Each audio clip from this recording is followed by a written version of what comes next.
Praise the Lord. Praise the living Jesus. Hallelujah. The Lord bless you as you are here this evening. This is another breakthrough hour. And as you come, you will not go back the way you come in the mighty name of Jesus. And I declare unto your life that Lord will release upon you grace to bear endured fruit. Will release upon you in the mighty name of Jesus. Amen. The Lord will bless you in the mighty name of Jesus. Every challenge, everything you brought here today, the Lord will settle you before you go in the mighty name of Jesus. Amen. Let's rise up and begin to wave our hand to the King of Glory. Let's begin to worship God. Let's begin to bless His holy name. Let's thank you for that privilege, for the opportunity given unto us to be here today, this evening, to be among the living soul. Thank you for that privilege. Thank you, King of Glory. Despite all the challenge in the world, the Lord still spare you through. He spare me through. Be me alive today. Give you gift of life. Let's thank you for that privilege. Father, we thank you, Lord. We appreciate your goodness. Thank you, Father. Thank you, Almighty Father. We thank you, Lord. We appreciate your goodness. Thank you, thank you, thank you, thank you, Father. For in Jesus' name we pray.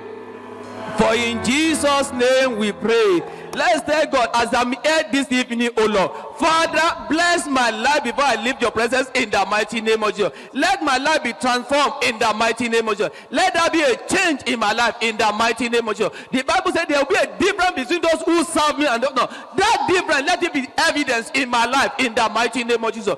This evening, oh Lord, in the mighty name of Jesus. Thank you, Father, oh Lord. For in Jesus' name we pray.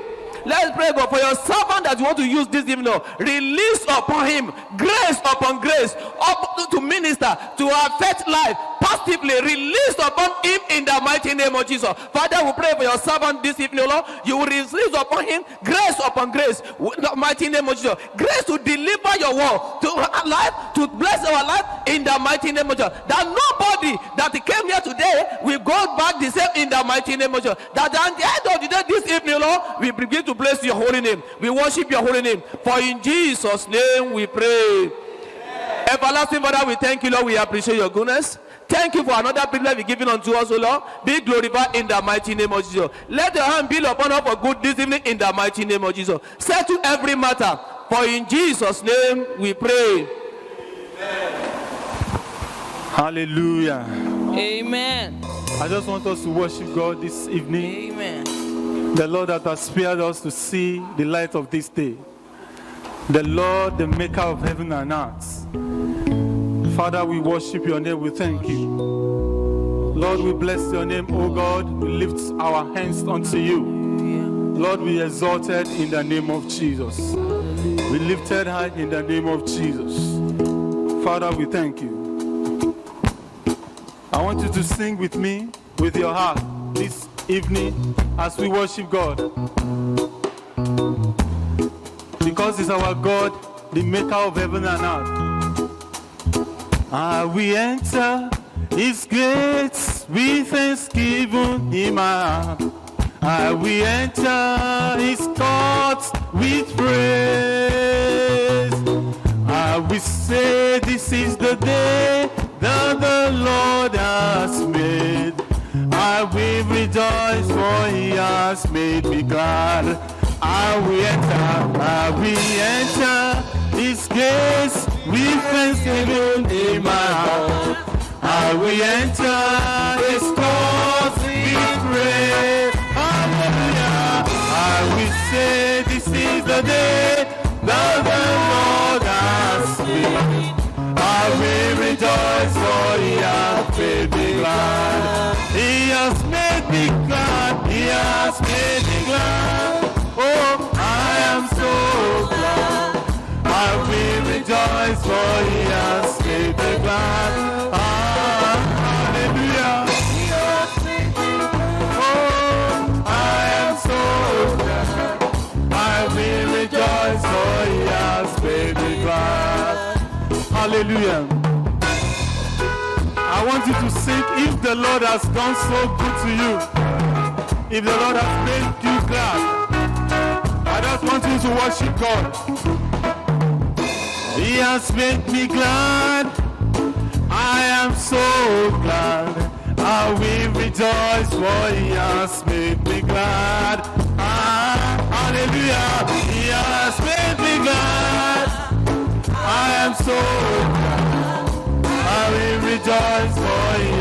saving love. Blessed be the name. Blessed be the name. Blessed be the name of the Lord. Blessed be the name. Blessed be the name. Blessed be the name of the Lord. Hallelujah. Blessed be the name. Oh yes, blessed be the name. Oh, blessed be the name of the Lord. Hallelujah. Blessed be the name. Blessed be the name. Blessed be the name. Oh yes. Blessed be the name of the Lord. Hallelujah. Blessed be the name. Blessed be the name. Blessed be. Oh, we worship you. Blessed be the name of the Lord. Hallelujah. Blessed be the name. Blessed be the name. Oh yes. Blessed be the name of the Lord. Oh, go for correct. Oh, go for correct. Oh, go for correct. Oh, go for correct. Oh, go for oh, go for correct. Oh, go for correct. Oh, go for correct. Oh, go for hallelujah.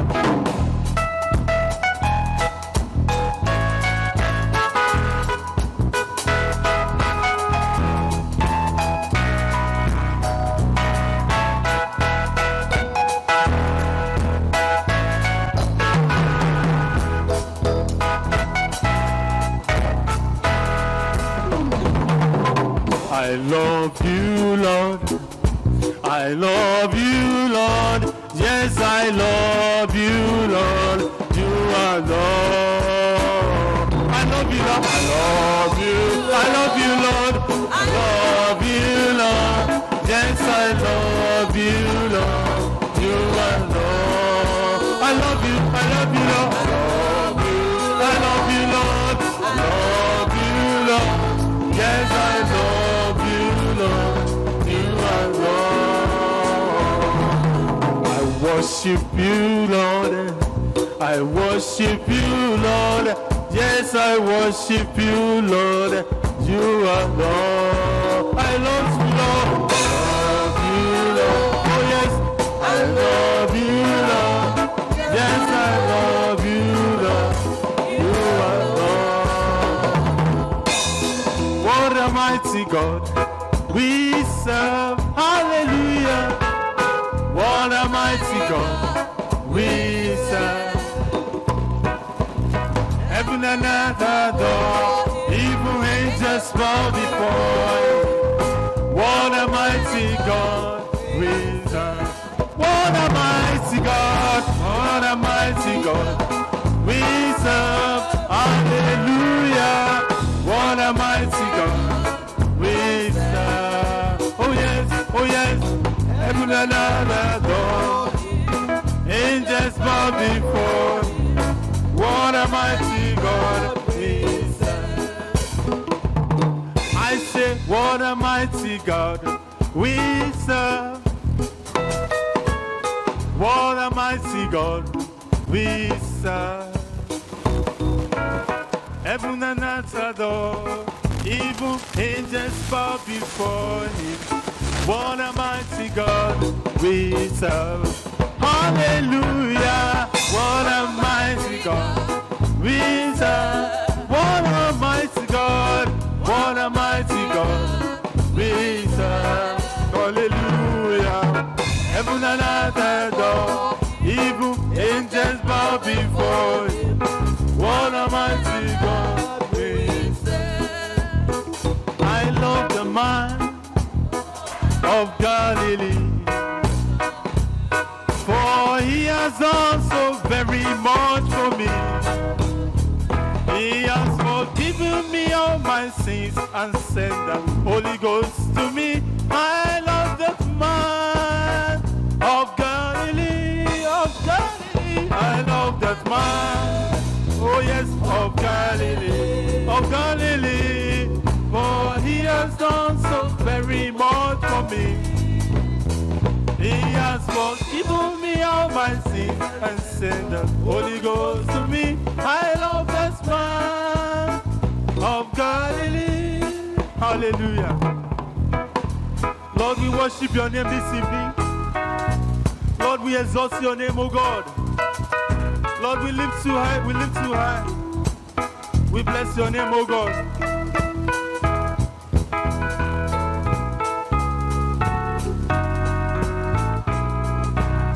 Come and take your place, O Lord.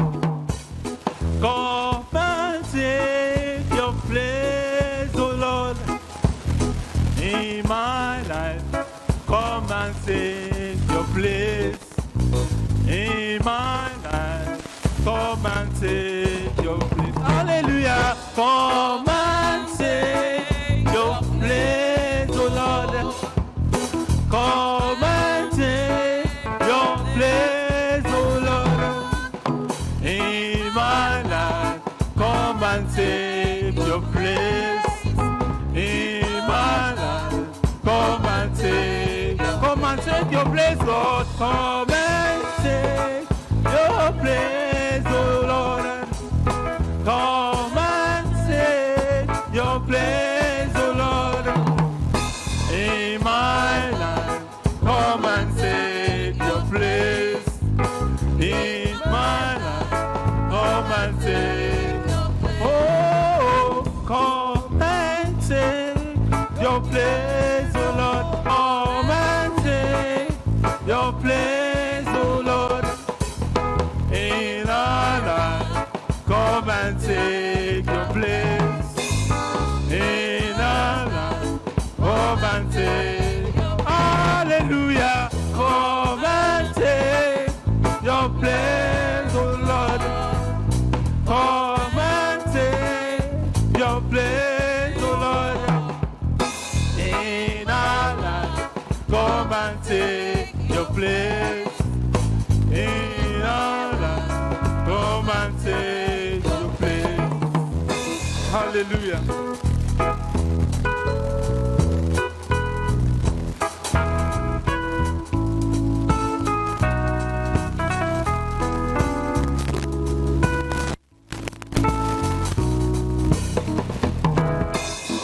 Ẹ̀yin ni Olúwa, Jehovah, ẹ̀yin ni Ọba wa. Ẹ̀yin ni Olúwa, Jehovah, ẹ̀yin ni Olúwa, Ọba wa. Ẹ̀yin ni Olúwa, Jehovah, ẹ̀yin ni Olúwa, títí ayé. Ẹ̀yin ni Olúwa, Jehovah, ẹ̀yin ni Olúwa, Ọba wa.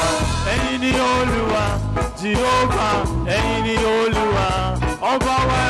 Ẹ̀yin ni Olúwa, Jehovah, ẹ̀yin ni Olúwa, Ọba wa. Ẹ̀yin ni Olúwa, Jehovah, ẹ̀yin ni Olúwa, títí ayé. Jehovah, ẹ̀yin ni Olúwa, Ọba wa. Ẹ̀yin ni Olúwa, Jehovah, ẹ̀yin ni Olúwa, títí ayé. Ẹ̀yin ni Olúwa, Jehovah, ẹ̀yin ni Olúwa, Ọba wa. Ẹ̀yin ni Olúwa, Jehovah, ẹ̀yin ni Olúwa, títí ayé.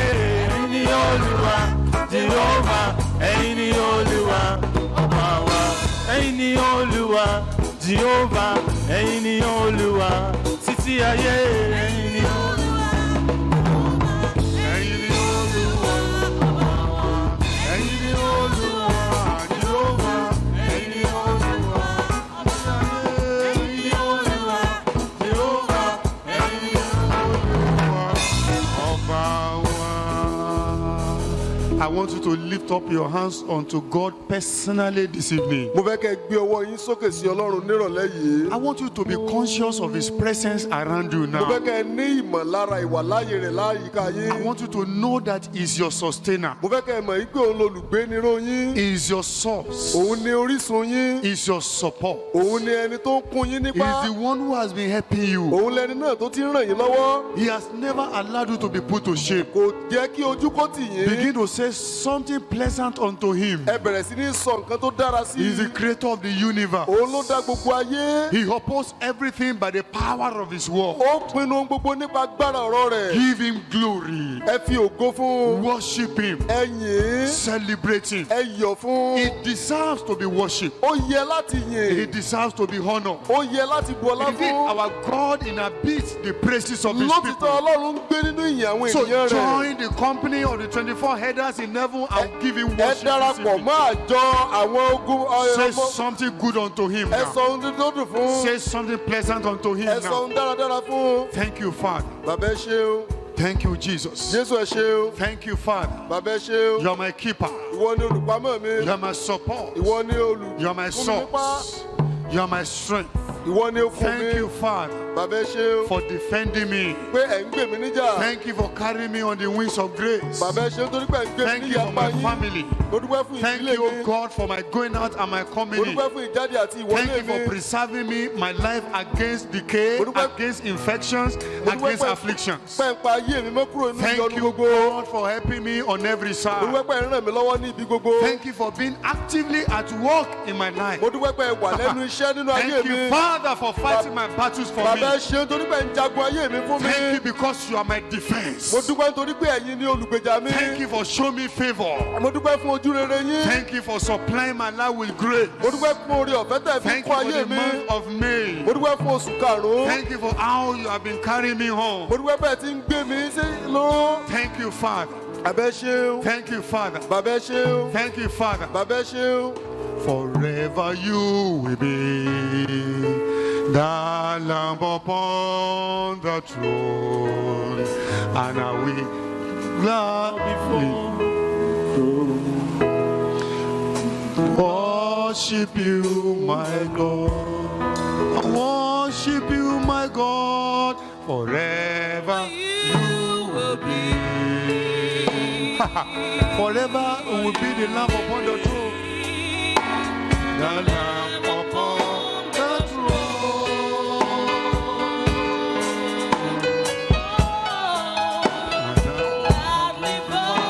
I will gladly bow my knees to worship you, my God. To worship you, my God. Forever you will be.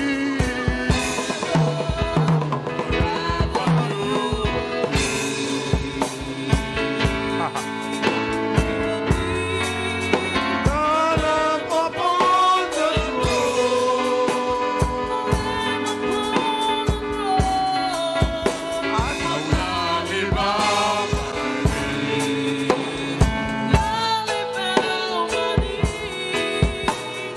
worship you, my Lord. Oh Lord, you are being so good. You are so good to me. Oh Lord, you are excellent in my life every day. Oh Lord, you are being so good. You are so good to me. Oh Lord, sing it consciously. Sing it intentionally. ẹ kọ orin yẹn láti wọ ọ̀rọ̀ yẹn. You are been so good. You are so good to me. Oh Lord, you are excellent in my life every day. Oh Lord, you are been so good. You are so good to me. Oh Lord, you are excellent. Sing it deliberately. Sing it one more time.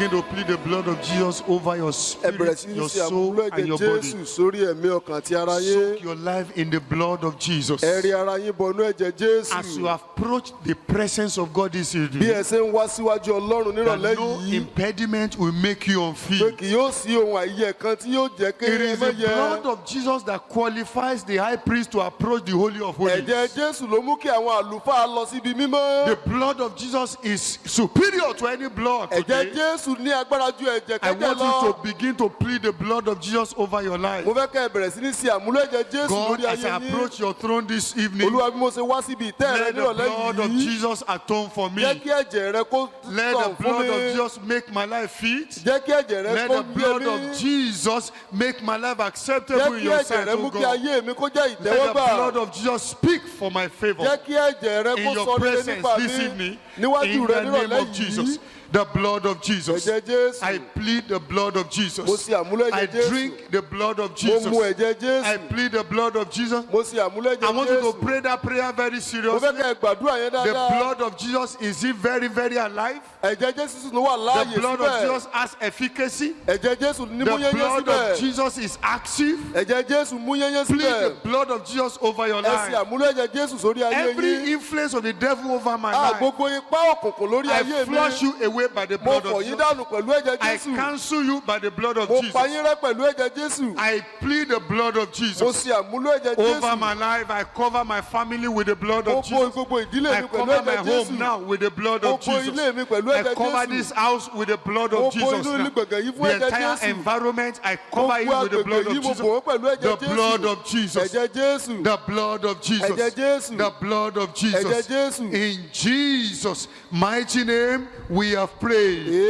Amen. This evening, I want you to know that you have not come to meet a man. Mo fẹ́ kẹ́ ẹ mọ̀ yí pé ẹ ò wá bá ènìyàn pàdé nírọ̀lẹ́ yìí. You have come to have an encounter with the living Ẹ God. wá bá Ọlọ́run alààyè pàdé ni. And this meeting tonight is going to be a mountain experience for you in the name of Amen. Jesus. Ìpàdé yìí yóò jẹ́ ìrírí orí òkè fún yín lórúkọ Olúwa. I'm reading from the book of Matthew chapter 17. Mò ń kà nínú ìwé Mátì orí kẹtàlélógún The Bible said dínlógún. now, after 6 days, Jesus took Peter, James, and John, his brother, and led them up a high mountain by themselves. Now, at a point in time, Jesus led his 3 disciples onto the mountain Ní àkókò kan, Jésù tẹ̀lé ó mú àwọn ọmọ ẹ̀yìn rẹ̀ lọ sórí òkè. that he may give them a special experience with him, Kó lè bá a fún wọn ní ìrírí tó yàtọ̀. that they may know him deeper. Kí wọ́n lè bá a mọ̀ jinlẹ̀. Now, as I was preparing for this Bí meeting, mo ṣe ń palẹ̀mọ́ fún ètò yìí, the light that shone onto my heart ìmọ́lẹ̀ tá a fi hàn fún ọkàn mi. is that the Lord wants this service, this breakthrough service tonight, to be a mountain experience for your Pé life. Ọlọ́run fẹ́ kí ìpàdé àlùyọ yìí kó jẹ́ ìrírí orí òkè This fún ọ. service tonight will begin a new chapter in your life. Pé ìsìn yìí yóò jẹ́ ìbẹ̀rẹ̀ ohun ọ̀tun mìíràn nínú That ayé it will yín. cause a new beginning in your Pé life. yóò for good. jẹ́ ìbẹ̀rẹ̀ ọ̀tun fún That ayé yín. it will cause a new turnaround in your situation. Yóò jẹ́ ìbẹ̀rẹ̀ àyípo I padà want you fún to ayé lift yín. up your hands unto Mo fẹ́ God kẹ́ ẹ gbé ọwọ́ yín sókè sí and Olúwa. begin to say, Lord, unto you I have come Kẹ́ ẹ máa tonight. sọ pé Olúwa ọ̀dọ̀ yín ni mo wá lálẹ́ I yìí. am serious, I am deliberate about it. Mo mọ̀ọ́mọ̀ wá nírọ̀lẹ́ This yìí is ni. not a child's play, oh Èyí God. èsè rí ọmọdé. I have come unto you. Mo wá sọ́dọ̀ The yín. Bible says they looked unto him. Bíbélì pé wọ́n wò ó. They were radiant Ìmọ́lẹ̀ mọ́ and they were wọn. not put to shame. Bẹ́ẹ̀ sì lójú ó tì Lord, wọ́n. I have come to look unto you Olúwa mo ti tonight. wá wò yín lálẹ́ yìí. I have come that you Kẹ́ ẹ lè fi àánú hàn I fún mi. lift up my hands unto you, Mo oh gbé God. ọwọ́ mi sókè sí yín. Lord, show me mercy. Olúwa fàánú hàn fún mi. Lord, pour out your grace unto me. Olúwa tú orí ọ̀fẹ́ yín sórí Lord, mi. be generous towards me concerning your grace. Olúwa ẹ ní inú dídùn rere sí mi nírọ̀lẹ́ yìí. Lord, pour your grace into my life. Bàbá ẹ tú orí ọ̀fẹ́ yín sáyé Do mi. something new with me Ẹ tonight. ṣe ohun tuntun nínú ayé mi Do lálẹ́ yìí. something gloriously strange Ẹ with me ṣe ohun tonight. ológo àjèjì nínú ayé mi Open a new lónìí. chapter in my life Bàbá tonight. ẹ ṣí abala ọ̀tún fún Lord, mi. let there be a transformation in my Ẹ life jẹ́ kí tonight. àyípadà kó ṣẹlẹ̀ sí mi. I am feeling the presence of Jesus. Mo ní ìrìwà láyé And the Lord Jésù. is ready to break forth into your Ọlọ́run life. sì ṣetán láti lu àlùyọ fún ayé rẹ. Enough is enough of this stagnation Ó in your tó life. gẹ́ ìdádúró sójú kan yìí tó gẹ́. Enough is enough of this terrible experience in your life. Ìrírí búburú yìí tó gẹ́ nínú ayé rẹ. That inner personal presence you are grappling with. Gbogbo àwọn ṣe ìdákọ́ńkọ́ tó The ń bá Lord wants to arábìnrin. break through it tonight. Ọlọ́run fẹ́ lu àlùyọ fún The ọ. Lord is pouring His grace out unto His people. Ọlọ́run tú orí ọ̀fẹ́ rẹ̀ jáde I sórí want you ayé to àwọn lift èèyàn up your rẹ̀. hands unto Him and say, Mo Lord, fẹ́ kẹ́ gbé ọwọ́ yín sókè I kẹ́ sọ pé open Olúwa, my spirit unto mo you. ṣí ayé mi I payá sí open ọ. my soul unto Mo you. ṣí ọkàn mi payá I sí ọ. have brought my empty vessel to Mo ti you. gbé ládùúgbò mi Fill me wá. and fill me to the overflow. Olúwa kún mi lákùnwọ́ God, I sílẹ̀. open the channels of my spirit. Olúwa mo ṣí ojú òpó I ayé mi open sílẹ̀ the fún ọ. channels of my life. Mo ṣí ojú òpó ayé mi sílẹ̀ fún Flow ọ. in the way you like it to Ó my yá life sàn tonight. sínú rẹ̀ bó ṣe In fẹ́. the name of Ní Jesus. orúkọ Jésù. Flow in powerfully into my Ó yá ẹ life. sàn sínú ayé mi pẹ̀lú Flow agbára. in mightily into my Ẹ life. sàn sínú ayé mi pẹ̀lú Every agbára. weariness, every tiredness, Gbogbo every ìkúrẹ̀tẹ̀, sluggishness. gbogbo ìrẹ̀wẹ̀sì, In my spirit, gbogbo I ìfàkùnùnù. flush you away. Nínú ẹ̀mí mi mo fọ̀ yí Oh, yeah, dànù. you weariness, you discouragement, you depression. Ìwọ in my life. ìpòrúurù, ìrẹ̀wẹ̀sì Catch ọkàn. fire Ó now yá in my ìgbiná life. jẹ nínú ayé mi. I am ready to connect Mo God. ṣetán láti sopọ̀ I mọ́ am Olúwa. ready to receive of Mo God. ṣetán láti gbà I'm lọ́wọ́ ready Olúwa. to be transformed. Mo ṣetán láti gba I'm ready àyípadà. to be blessed. Mo ṣetán láti I gba am ready to ìbùkún. be lifted. Mo ṣetán láti gba And ìgbé nothing shall olórí sókè. hinder me Yóò tonight. sí ohunkóhun tí yóò dì mí Lord, lọ́wọ́. pour out your grace unto me. Olúwa tú orí ọ̀fẹ́ yín sórí Pour mi. out your grace unto me. Olúwa tú orí ọ̀fẹ́ yín Pour sórí mi. out your grace unto me. Olúwa tú orí ọ̀fẹ́ yín Pour sórí out mi. your grace unto Olúwa me. tú orí ọ̀fẹ́ yín sórí I mi. am hungry, Lord. Ebi ń pa mí I Olúwa. am thirsty, Lord, Ògbẹ́ ń gbẹ mí Olúwa. for your grace, Fún orí ọ̀fẹ́ for a yín. new experience. Fún in your- ìrírí ọ̀tun. Pour out your grace into Ẹ me. tú orí ọ̀fẹ́ yín sí mi In the name lórí. of Jesus. Ní orúkọ Jésù. Praise Him. Are you with me? God is ready for us tonight. Ọlọ́run ṣetán fún wa lálẹ́ yìí. It's only our own readiness, our hunger that Ìmúra matters. tán now. tiwa ló ṣe kókó. Channels of my spirit open up. Ọya orísun ẹ̀mí mi ṣí sílẹ̀. Anything that want to hinder you from being blessed tonight will catch fire Tó lè in fẹ́ the di name ọlọ́wọ́ of láti lè Jesus. gba ìbùkún lálẹ́ yìí kó gba ní lórúkọ Every Jésù. influence of the devil that has followed you to this point, the hand has come to it tonight in the name of Gbogbo Jesus. ipá òkùnkùn tó ti bá ọ dé gbèdéke yìí, Olúwa fi òpin sí lónìí lórúkọ I want you Jésù. to sing this song very, very Mo fẹ́ aggressively kẹ́ ẹ kọ orin yìí pẹ̀lú ìgbóná ọkàn. because tonight is your night. Torí pé alẹ́ yìí ni alẹ́ yín. This hour is your hour. Àkókò yìí ni àkókò yín. It is a breakthrough hour. Ó jẹ́ àkókò àlùyọ. And the Lord is here to break through every trouble in your life. Ọlọ́run ti ṣetán láti lu àlùyọ kúrò And nínú for your gbogbo trouble, ìdààmú. He will give you double. Fún àwọn ìyọnu yín yóò He fún will yín ní give you àlàáfíà. grace. Yóò fi orí ọ̀fẹ́ He fún will yín. give you double peace. Yóò fún yín ní He will give you àlàáfíà. double grace. Yóò fún yín ní orí ọ̀fẹ́ ìlọ́po méjì. Only your channels must Bí open ẹ bá up. lè ṣí ojú òpó ẹ̀mí yín sílẹ̀ fún.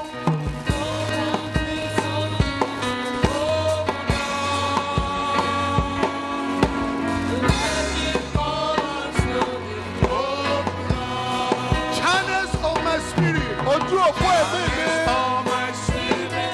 Open up. I am with the Father. Open up. No boundaries, no limits. Open up. Let Him call unto me. Open up. Channels of my spirit.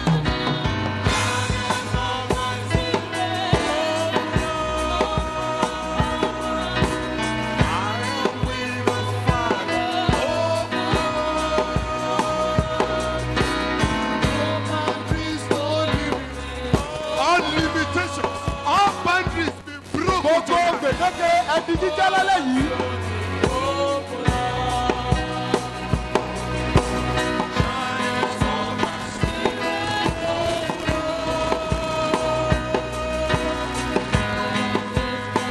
I am with you, Father. Open up.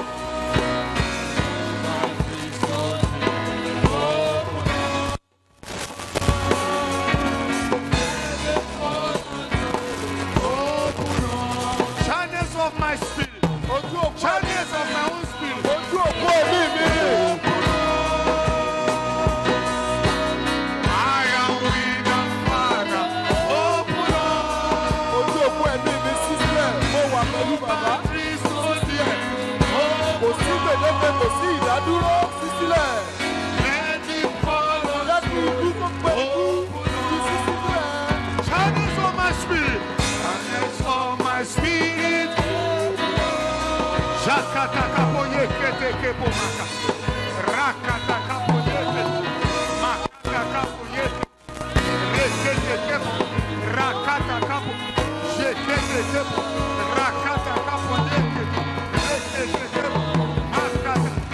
One more time, sing it like you did, passionately.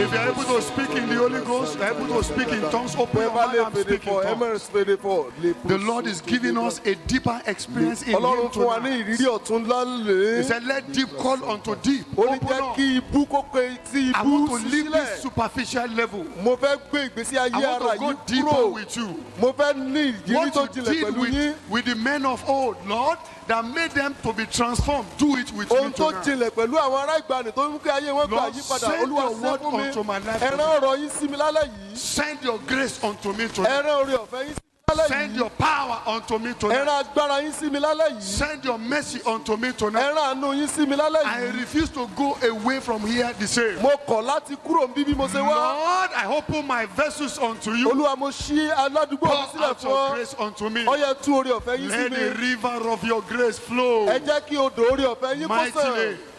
Let the river of your grace flow. Ẹ jẹ́ kí odò oore ọ̀fẹ́ Mightily. yín kó sàn pẹ̀lú Let the agbára. river of your grace flow. Ẹ jẹ́ kí odò oore ọ̀fẹ́ Mightily yín into kó my sàn life. pẹ̀lú In agbára the name sínú of ayé mi. Jesus, I lift up my cup, O Lord. Mo gbé ife mi sí yín Fill my Olúwa. cup, O Ó Lord. yẹ kún ife mi. I lift it up, Lord. Mo gbé ife mi Come sí and yín. quench the thirsting of my soul. Ẹ wá pa ìgbòǹgbẹ ọkàn Bread mi. of heaven. Oúnjẹ Feed ọ̀run. me till I want no Ó yẹ more. kún mi. I want you to have hunger in the presence of Mo God fẹ́ kẹ́ ní tonight. ìgbòǹgbẹ níwájú Olúwa. I want you to open your heart unto Mo Him. fẹ́ kẹ́ ṣí ọkàn yín fún. Be my cup, Lord. I lift it up, Lord. Come and quench this thirsting of my soul. Listen, okay. Bread of heaven, feed me till I want no more. Fill my cup, fill up and make me whole. Will you sing it with me again?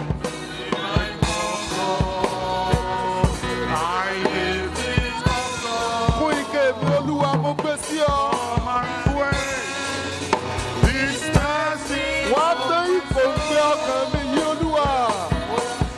bread of heaven. Oúnjẹ ọ̀run. Feed me till I want. Wá bọ́ mi títí tí wọ́n fi yó. Fill my cup Olúwa kún ife mi. and make me whole. Lift up your hands unto Him. Ẹ gbé ọwọ́ yín sókè sí i. As he praised him, he's singing that song very quietly. Bí àwọn akọrin ṣe ń I kọrin want yẹn you to lift jẹ́jẹ́. up your hands unto him Mo fẹ́ kẹ́ gbé ọwọ́ yín sókè sí i. and begin to say, Lord, feed Kẹ́ me bẹ̀rẹ̀ sí sọ tonight. pé Olúwa ẹ fún In what ife mi. area of your life are you hungry? Abala ayé yín wo lẹ̀ ń fẹ́ tí? In what area of your life are you thirsty? Abala ayé yín wo ni ògbẹ́ tí ń gbẹ You are yín? looking for the fruit of the womb. Ẹ̀ ń wá èso ti inú ni. This is your hour. Àkókò yín rèé. You are looking for major breakthrough in your career. Ẹ̀ ń wá àlùyọ kan pàtó nínú ayé yín. You are looking for transformation in your spiritual Ẹ̀ ń life. wá àyípadà kan nínú ìgbésí You ayé are ẹ̀mí looking for yín. mercy for your family. Ẹ̀ ń wá àánú fún ìdílé yín. Hey, you are looking for grace for your business. Ẹ̀ ń wá oore ọ̀fẹ́ fún okòwò Lift up yín. your hands unto him Ẹ and gbé ọwọ́ yín sí. open your soul, open your vessel unto him. Kẹ́ ẹ sí ládùúgbò ọkàn yín Open sílẹ̀ your fún. cup unto him. Ẹ sí ife ọkàn yín sílẹ̀ fún. The river of grace is flowing now. Odò omi ìyè ń The sàn river báyìí. of grace is flowing Odò now. omi ìyè ń sàn The báyìí. showers of grace is falling now. Òjò orí ọ̀fẹ́ ń sàn báyìí. Be my cup, Lord. I lift it up, Lord. Come and quench this thirsting of my soul. Bread of heaven, feed me till I want no more. Be my cup, fill it up, and make me whole. Talk to him, talk to him. bá sọ̀rọ̀, ẹ bá sọ̀rọ̀. Talk to him. Ẹ bá sọ̀rọ̀. Talk to him. Ẹ bá sọ̀rọ̀. Talk to him. Ẹ bá sọ̀rọ̀. Talk to your Ẹ bá sọ̀rọ̀. source, your maker, your Orísun father. yín, ẹlẹ́dàá yín, bàbá yín, ẹ bá He's your sọ̀rọ̀. sustainer. Òun ni olùgbéniró yín. Talk to him. Ẹ bá sọ̀rọ̀. Talk to him. Ẹ bá sọ̀rọ̀. Talk to him. Ẹ bá sọ̀rọ̀. Talk to him. Ẹ bá sọ̀rọ̀. Say, come unto me, those of you who labor and are heavy laden.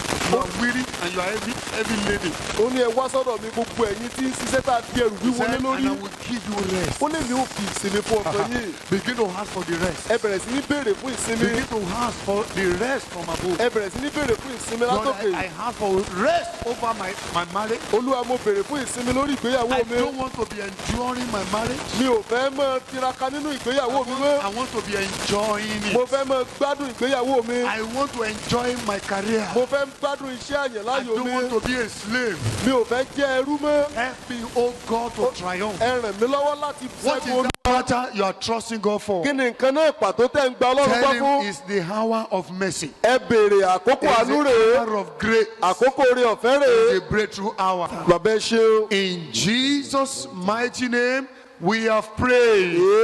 Amen. Because you have responded unto God tonight, Torí pé ẹ ti dáhùn sí ìpè Ọlọ́run lálẹ́ I yìí. declare in the name of Jesus Mo kéde lórúkọ Olúwa. concerning your life, every obstacle, everything that has held you down, everything that gives you pain, everything that gives you burden, that takes away your joy and your peace, is terminated tonight in the name of Jesus. Amen. Because you are standing in the presence of God. The Bible says they looked unto him, they were radiant, and they were not put to shame. Whatever has been bringing shame to your marriage, whatever has been bringing shame to your home, to your life, to this evening is destroyed in the name of Jesus. Amen. Receive major breakthrough. Amen. Receive divine grace. Amen. I see you, you are breaking forth. Amen. I see you, you are flourishing. Amen. I see you, you are increasing. Amen. I see you, help is locating your life. Amen. Help is locating your life Amen. in the name of Jesus. Amen. Thank you, Father. We worship you, Lord. Hallelujah. As we have come, we have brought our empty vessels unto you. Lord, in your mercy, let your mercy prevail over our life. Amen. Let your mercy prevail over this meeting. Amen. Let every empty vessel be filled to the overflow tonight in the name of Jesus. Amen. Take all the glory, Lord. Amen. Blessed be the name. Hallelujah. In Jesus' mighty name, we have prayed. Amen. Hallelujah. Hallelujah. I want to welcome you most powerfully into the presence of God this evening. Mo fẹ́ kí yín káàbọ̀ síwájú Olúwa nírọ̀lẹ́ yìí. This is breakthrough service. Àkókò àlùyọ ní ìsìn yìí. And because you have paid attention unto God, you have left every other thing to focus on God. You will not go away empty-handed. Amen. The Lord is going to open a new chapter for your life. Amen. You experience His glory. Amen. The radiant glory of God, the kind that happened unto Moses, that transformed his appearance, will happen to you in the name of Jesus. Amen. Blessed be the name, Lord. Hallelujah. In Jesus' mighty name. Amen. Amen. Amen. I feel the presence of God this evening. Mo ní ìmọ̀lára ìwàláyé Ọlọ́run nírọ̀lẹ́ yìí. And I believe that the Lord is working in your life. Mo sì gbàgbọ́ pé Ọlọ́run ń ṣiṣẹ́ nínú ayé yín. And after this meeting, you are going to have wonderful testimonies Amen. in the name of Jesus. Amen.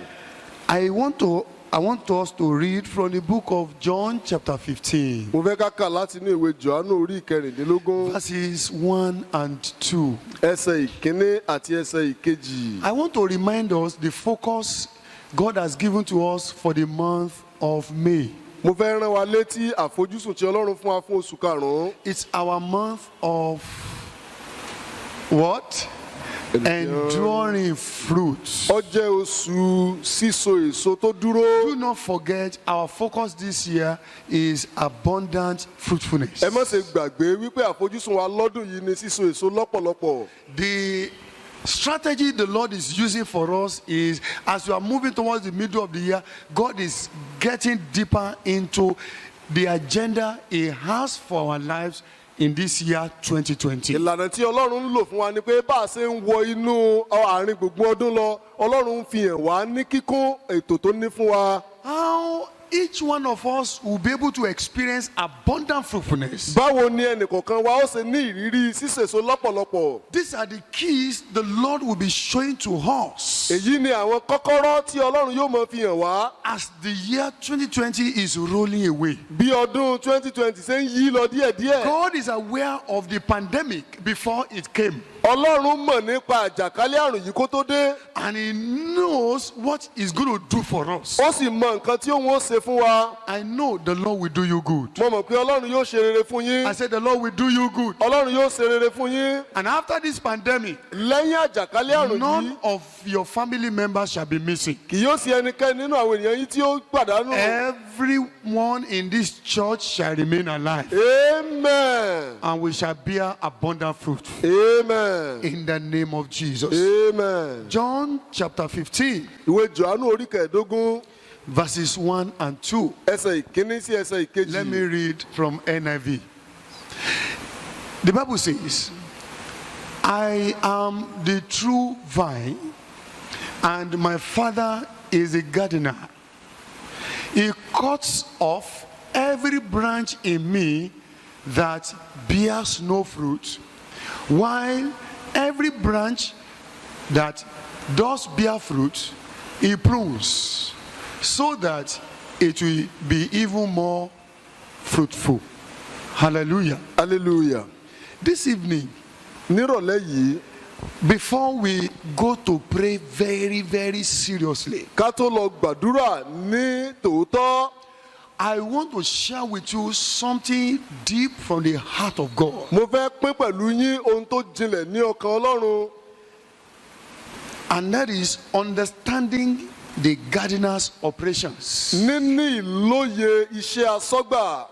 Understanding the gardener's operations. níní ìlóye iṣẹ́ atúnọgbàṣe. I would like you to know that this John chapter 15 contains special message mo fẹ́ that Jesus delivered unto His early disciples. mo fẹ́ kẹ́ ẹ ní ìlóye wípé ìwé Jòhánù orí kẹẹ̀ẹ́dógún yìí jẹ́ iṣẹ́ ìránṣẹ́ pàtàkì tí Jésù fi fún àwọn ọmọ ẹ̀yìn rẹ̀. As He was approaching the cross, bó ṣe ń súnmọ́ àgbélébú He began to show them deep things in the heart of God. ó bẹ̀rẹ̀ sí ní fi hàn wọ́n ohun tó jinlẹ̀ lọ́kàn He Ọlọ́run. began to reveal to them major keys to having a dynamic Christian life. ó ń fi hàn wọ́n kọ́kọ́rọ́ tó dára tó láti ní ìgbésí ayé kìrìsìtẹ́nì tó dára. After He might have left, pé lẹ́yìn ìgbà tóun bá ti lọ tán now these disciples will lay hold of these keys, àwọn ọmọ ẹ̀yìn yìí yóò wá gbá kọ́kọ́rọ́ yìí mú. and they shall be unstoppable. wọ́n ó sì wá jẹ́ni tí a ò lè dá dúró. Whatever comes their way,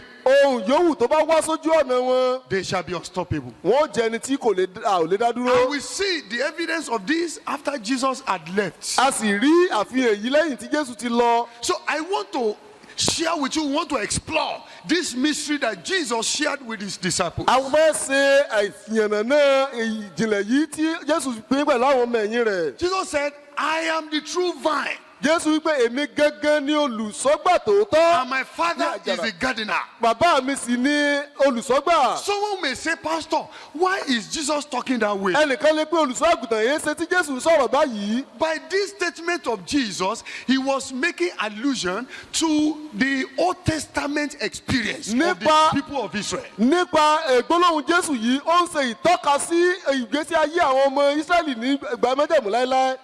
God called the people of Israel His vine. Ọlọ́run pe àwọn ọmọ Ísírẹ́lì ní àjàrà rẹ̀. But unfortunately, in all the Old Testament records, the vine of God in the Old Testament could not produce any good fruit. ṣùgbọ́n ṣe ni láàánú wípé àjàrà Ọlọ́run nínú májẹ̀mú láéláé kò lè ṣe èso rere kankan. You remember in the book of Isaiah chapter 5, ẹ ó rántí nínú ìwé Ìsáyà orí 5. God said, I want to tell the story about my garden. Can you quickly give me Isaiah chapter 5? Ọlọ́run wípé mo fẹ́ sọ ìtàn kan nípa àjàrà ọgbà àjàrà mi. And God began to tell the story of the behavior of the people of Israel. Ọlọ́run sì bẹ̀rẹ̀ sí ní sọ ìwà àwọn ọmọ And Ísírẹ́lì. the conclusion of that story was God was disappointed by the life of the people of Israel. Ìparí ìtàn yẹn sì ni pé Ọlọ́run gba ìjákulẹ̀ lórí ayé àwọn ọmọ He Ísírẹ́lì. said, I will sing for the one I love a song about his vineyard. My loved one had a vineyard on a fertile hillside. Verse 2.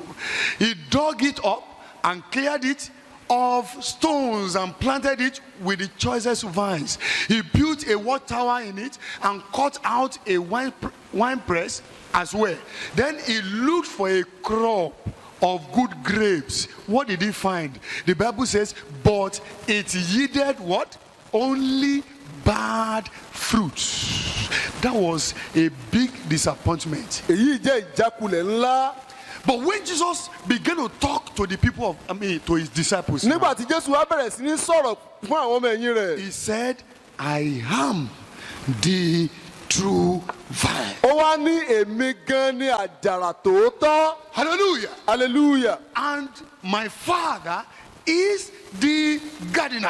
Bàbá mi sì ni olùṣọ́gbà. So what is the meaning of that to us Kí today? ni ìtumọ̀ èyí fún wa As lónìí? the Holy Spirit is giving me the inspiration, Bí ẹ̀mí máa ṣe ń fi ìtọ́ni fún mi. what I am sharing with you today is the operations of the gardener over the branches, the vine, the garden. Ohun tí mò ń pín pẹ̀lú wa ni bí ìṣe olùṣọ́gbà lórí ọgbà rẹ̀. Every genuine Christian today is a member of God's vineyard. Gbogbo Kìrìsìtẹ́nì tòótọ́ lónìí jẹ́ ọmọ inú ọgbà àjàrà Olúwa. I want to announce to you that God is actively at work in his vineyard. Mo sì fẹ́ kẹ́ ẹ mọ̀ wípé Ọlọ́run ń ṣiṣẹ́ déédéé nínú ọgbà rẹ̀. God is working daily over your life. Ọlọ́run ń ṣiṣẹ́ lójoojúmọ́ lórí ayé rẹ. As we are talking about bearing enduring fruits, Bá a ṣe ń sọ nípa sísun èso tó dúró pẹ́. grace for enduring fruits, Oore ọ̀fẹ́ fún èso tó dúró pẹ́. somebody is actively working over your life towards producing the fruit that endure. Ẹnìkan ń ṣiṣẹ́ lórí ayé rẹ ní gbogbo ìgbà láti mú kí èso tó dára kó jáde. But a danger looms. The danger is if you are not conscious, if you don't know the one who is working over your life.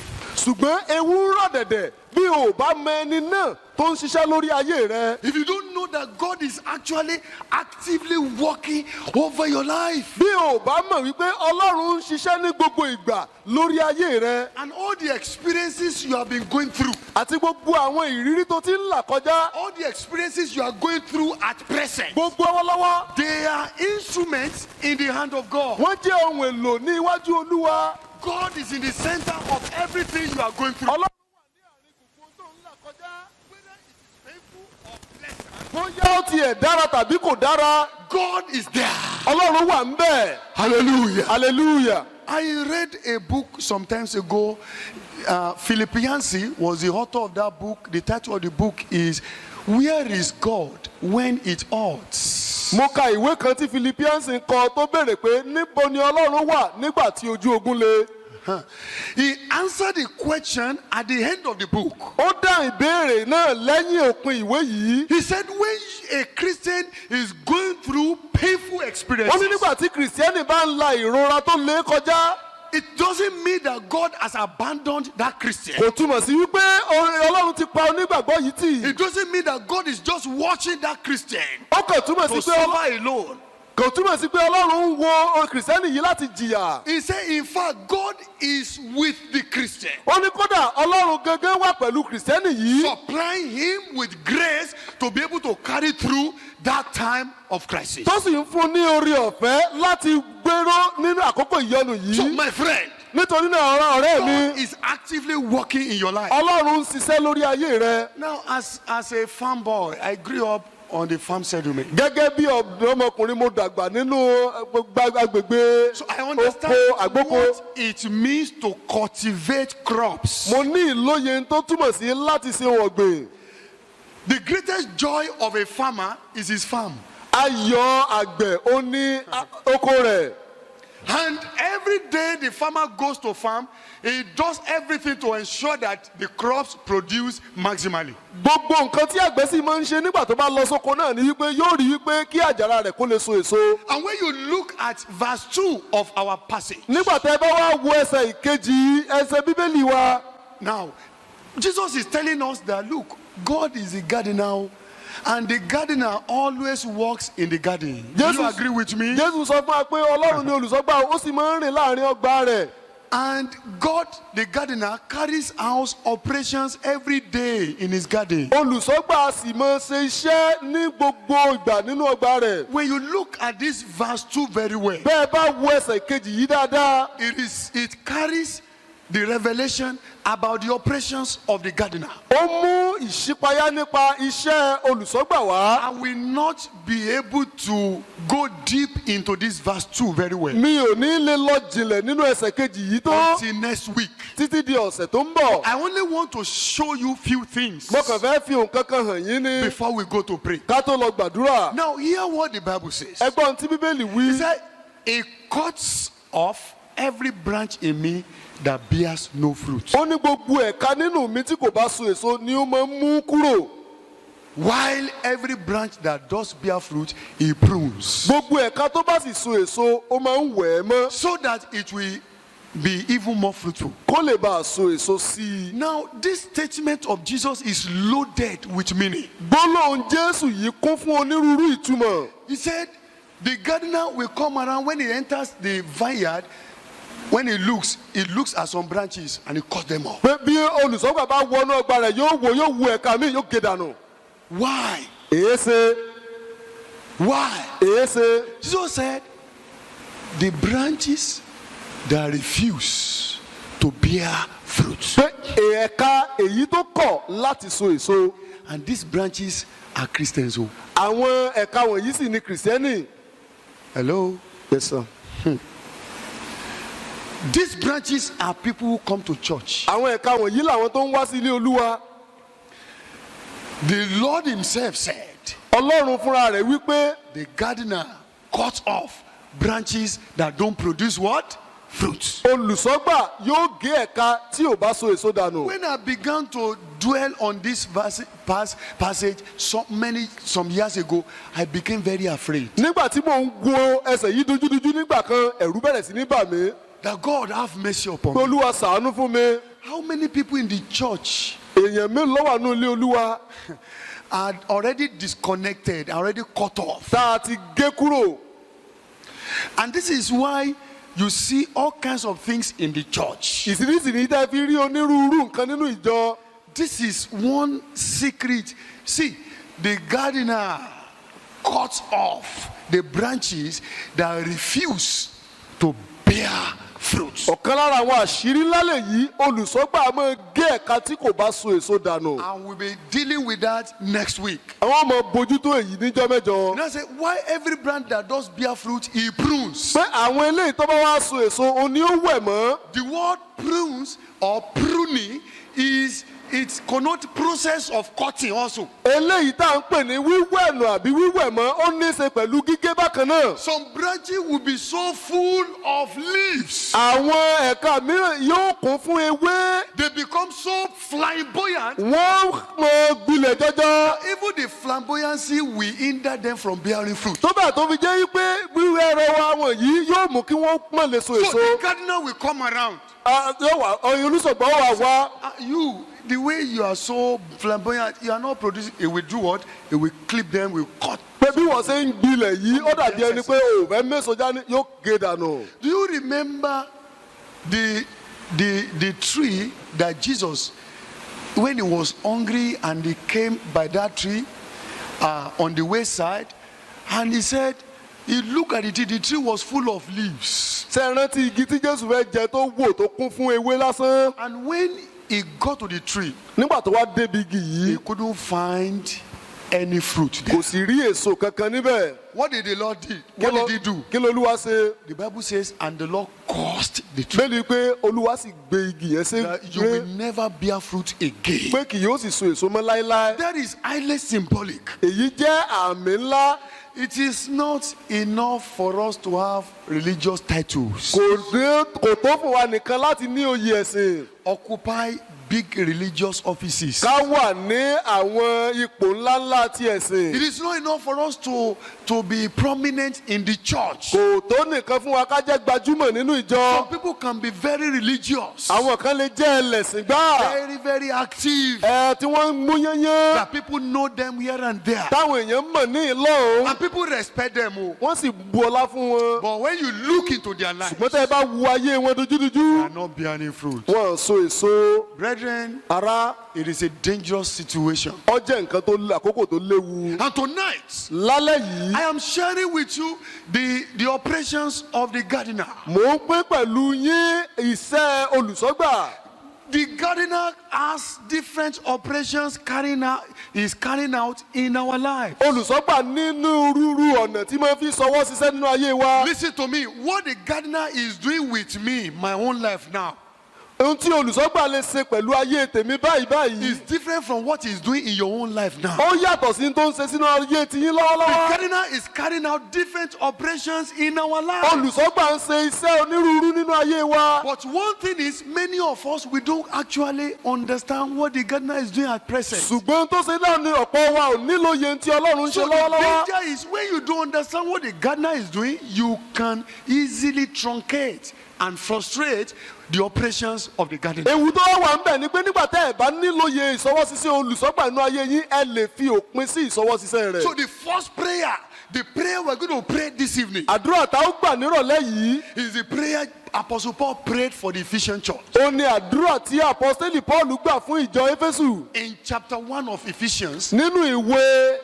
orí kìíní ìwé verse Éfésù 17. ẹsẹ̀ Now, ìkẹtàdínlógún. Apostle Paul understood these dynamics very well. àpọ́sítélì Pọ́ọ̀lù nílòye ìṣẹ̀lẹ̀ yìí dáadáa. And he understood that, hey, God has to open the minds of believers so that they will understand what God is doing in their lives. ó mọ̀ yìí pé Ọlọ́run nílò láti ṣí ojú ẹ̀mí àwọn onígbàgbọ́ kí wọ́n lè bá a nílòye tọ́lọ́run ṣe ní ayé wọn. Several of us have been frustrating the works of the gardener in our lives. ọ̀pọ̀lọpọ̀ wa ló ti ń dí iṣẹ́ olùṣọ́gbà lọ́wọ́ nínú ayé wa. We don't allow God to finish his work in us. a jẹ́ kí Ọlọ́run kó parí iṣẹ́ rẹ̀ nínú ayé wa. That is why we have many half-baked Christians in the church ìdí today. nìyí tá a fi ní àwọn kìrìsìtẹ́nì tí ò jiná dénú.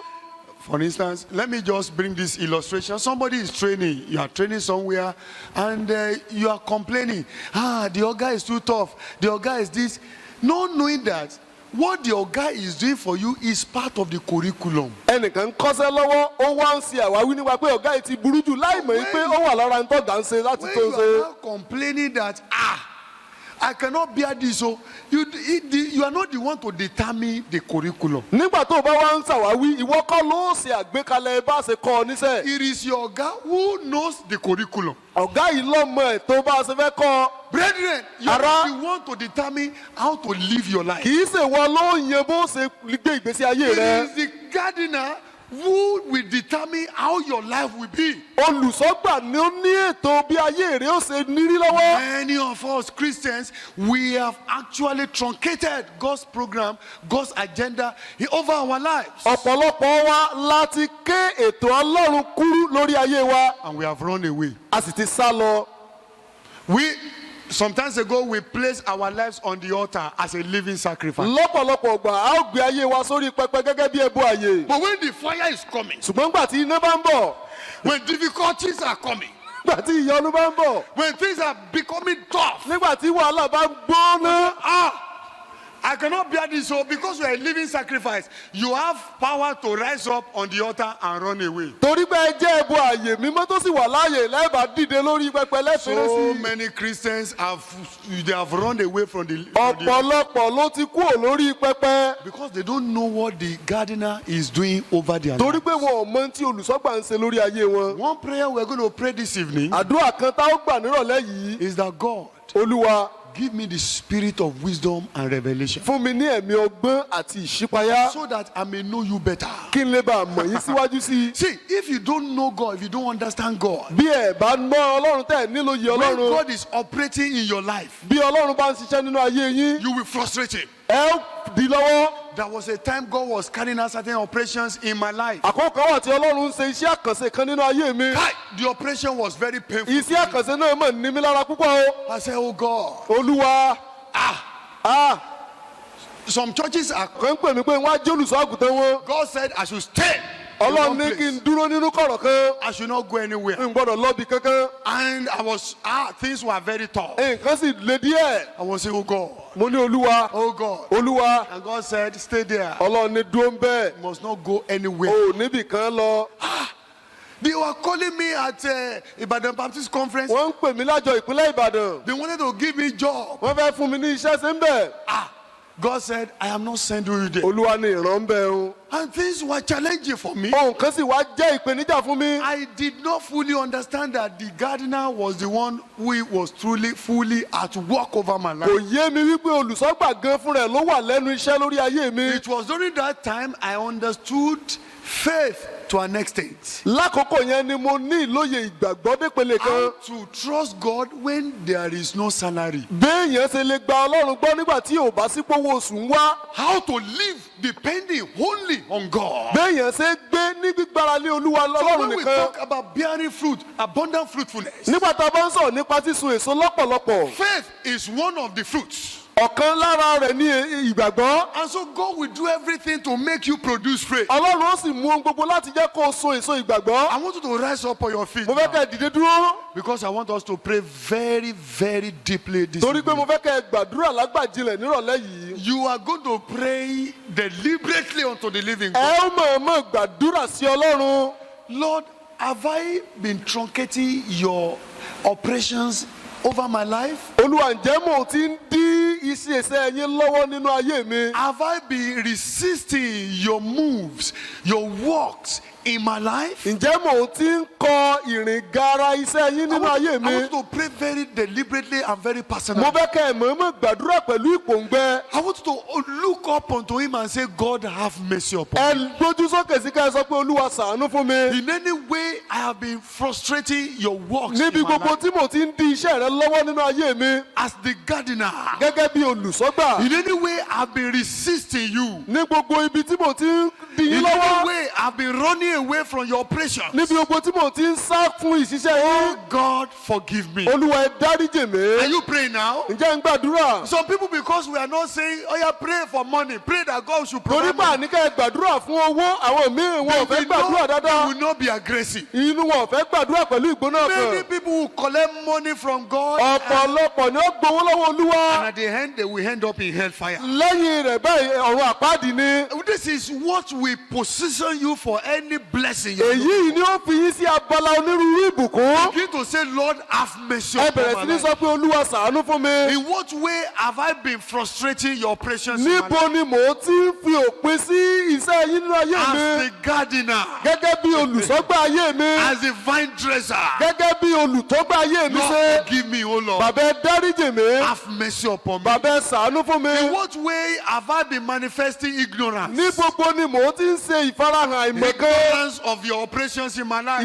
àìmọ̀kan ìṣiṣẹ́ yín nínú ayé mi. Forgive me, oh Lord. bàbá ẹ dákun ẹ dáríjì mi. Forgive me, oh Lord. bàbá ẹ dáríjì Have mi. mercy upon my ẹ life. ṣàánú fún mi. Have mercy upon my ẹ life. ṣàánú fún mi. Have mercy upon my ẹ life. ṣàánú fún mi. In the name of ní Jesus. orúkọ God show jésù. me mercy. olúwa ẹ ṣàánú fún mi. God show me mercy. olúwa ẹ ṣàánú fún God show mi. me mercy. olúwa ẹ ṣàánú fún mi. Forgive my ignorance, oh God. olúwa ẹ dárí àìmọ̀kan In mi jì any mí. way I've been misbehaving ní gbogbo ibi tí mo ti ń ṣìwàwù. towards your operations in sí my life. ìṣiṣẹ́ yín nínú ayé mi. Oh God, forgive me. bàbá ẹ dáríjì mi. Oh Lord, forgive me. bàbá ẹ dáríjì Oh mi. Lord, forgive me. bàbá ẹ dáríjì Oh mi. Lord, forgive me. bàbá ẹ dáríjì Oh mi. Lord, forgive me. bàbá ẹ dáríjì mi. In Jesus' mighty name, we have prayed. amen. I want you to carry your Bible now. mo fẹ́ kẹ́ ẹ gbé bíbélì yín báyìí. Ephesians chapter 1, verse 17. ìwé Éfésù orí kìíní ẹsẹ̀ ìkẹtàdínlógún. Please carry your own Bible ẹ at jọ̀ọ́ ẹ gbé home. báíbù tiyín nílé. And now, Ephesians chapter 1, verse 17. ìwé Éfésù orí My ìkíní Bible ẹsẹ̀ says, I ìkẹtàdínlógún. keep asking that the God of our Lord Jesus Christ, the glorious Father, may give you the spirit of wisdom and revelation. mò ń gbàdúrà sí ọlọ́run pé kí Kristi olúwa ọba ògo lè fún yín ní ẹ̀mí nípa ti ọgbọ́n àti ti ìfihàn nínú ìmọ̀ rẹ̀. Why?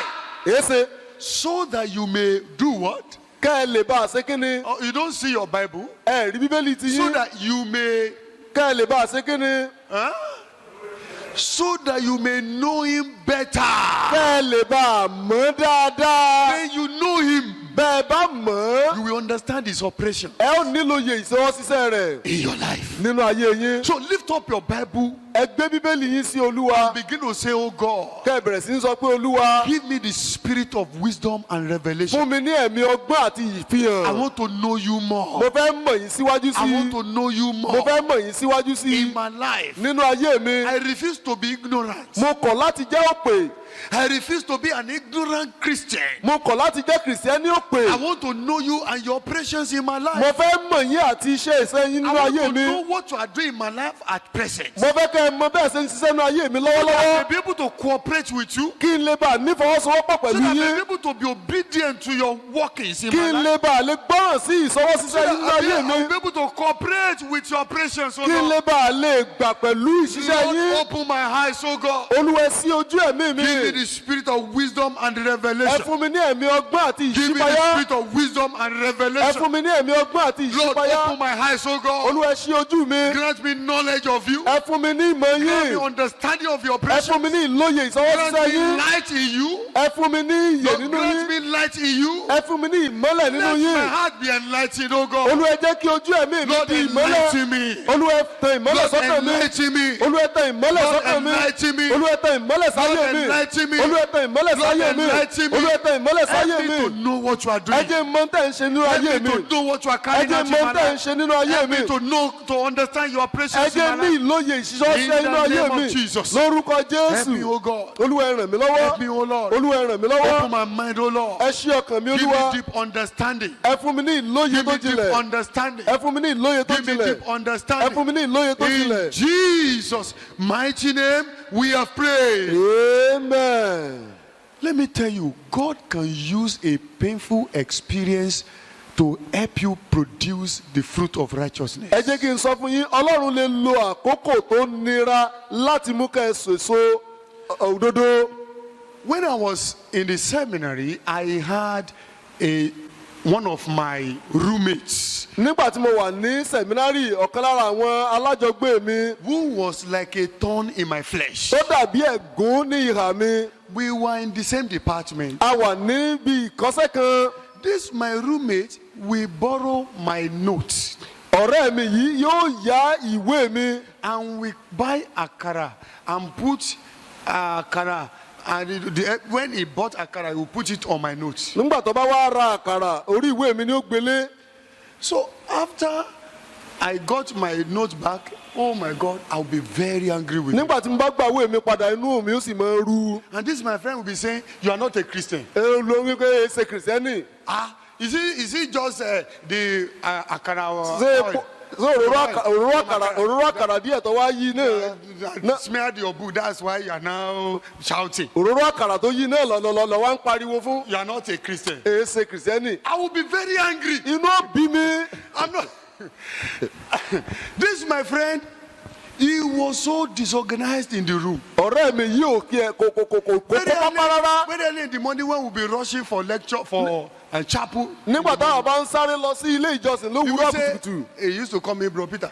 Bro Peter, A ní arákùnrin Pétérù. please give me your toothpaste. Give me Dábò your toothpaste. fún mi lọ́sẹ̀ fọyín rẹ fún mi lọ́sẹ̀. I will say, what of your own? Tiẹ̀ ń kọ́. He said, I cannot find it now. Ìlérí ní I ìsìn. said, look for your own. If you can't get it, I can't give you my own. Wá tí ẹ bọ̀ bá ti lè rí ìní fún ọ. He will say, what is wrong with you? Gan? Kí ni sí ọ?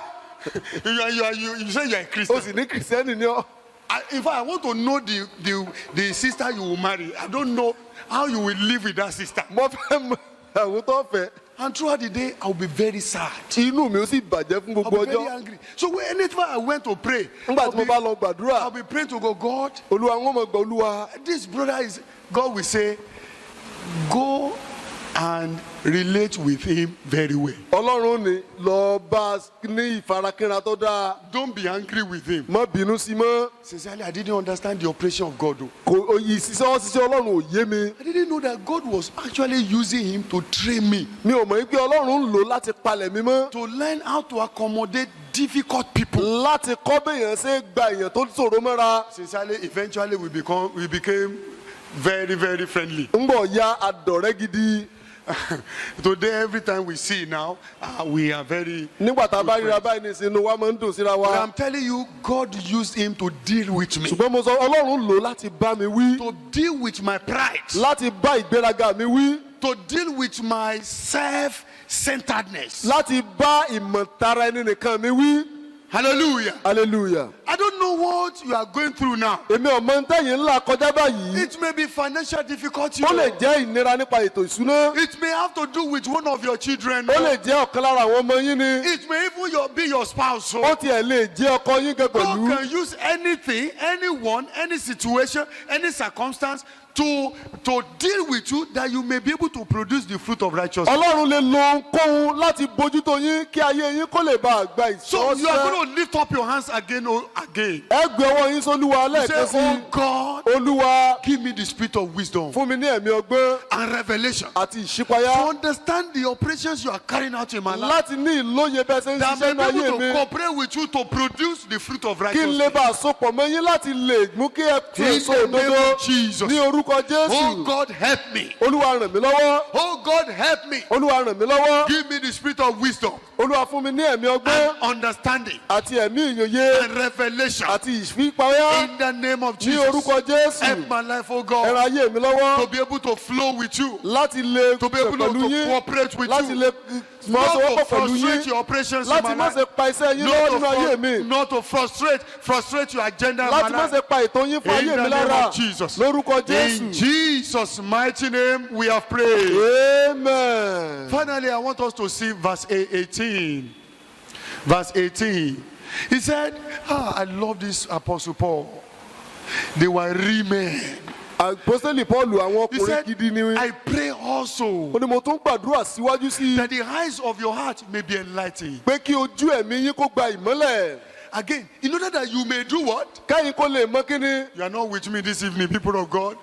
In order that you may do what? káyìn lè mọ kíni. You may, which he has called you. káyìn lè mọ ìrètí eléyìí tó fi pè The yín. riches of his glorious inheritance. in the ọrọ̀ saints. ògo rẹ̀ nínú tọ́jà tí àwọn èèyàn mímọ́. My beloved, Christian living is about knowledge. ìgbèrò ìgbésí ayé kìrìsìtẹ́nì nípa ìmọ̀ ló kún fún. Knowing the operations of God in your life. mímọ̀ ìsísọ́sísẹ́ ọlọ́run nínú ayé Knowing the yín. will of God for your life. mímọ̀ ètò ọlọ́run fún ayé yín. Knowing the plan of God for your life. mímọ̀ ètò ọlọ́run fún ayé yín. Knowing the moves of God in your life. mímọ̀ ìrìn gara ọlọ́run nínú ayé Will you join yín. me again to pray once more? ẹ darapọ̀ pẹ̀lú mi láti gbàdúrà lẹ́ẹ̀kan Lord, sí i.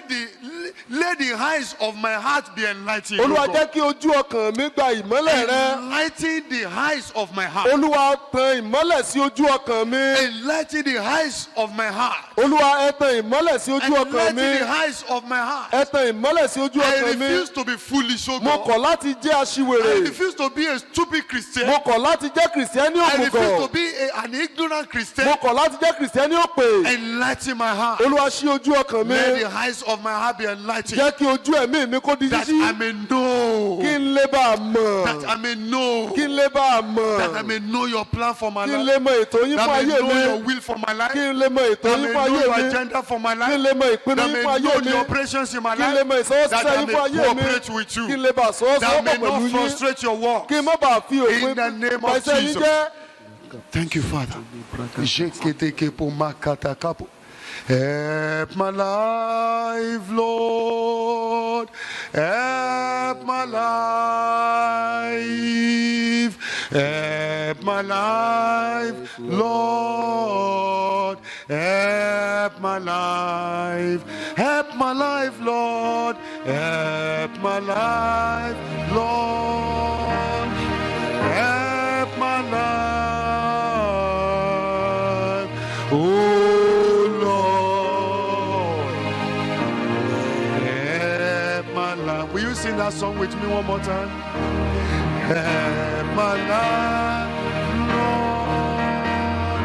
Help my, oh God, help my life, olúwa ran ayé mi lọ́wọ́. Lord. Help my life, help my life, Lord. Help my life, Lord.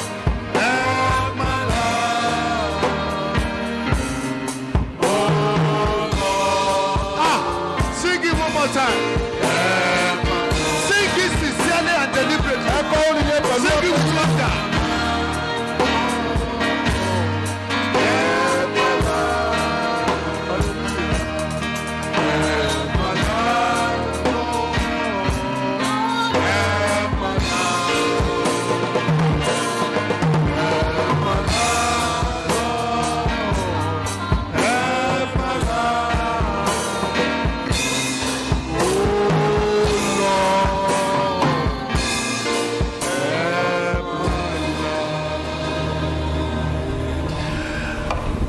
Almighty Father, our Heavenly Father, thank you for shedding light into our lives. You do not want us to be ignorant of your operations in our lives as the gardener. You do not want us to frustrate or truncate your works and your moves in our lives. You want us to cooperate with you towards producing the enduring fruit, the fruit of righteousness. Oh Lord, we have looked up unto you, we have cried unto you that you may help our lives.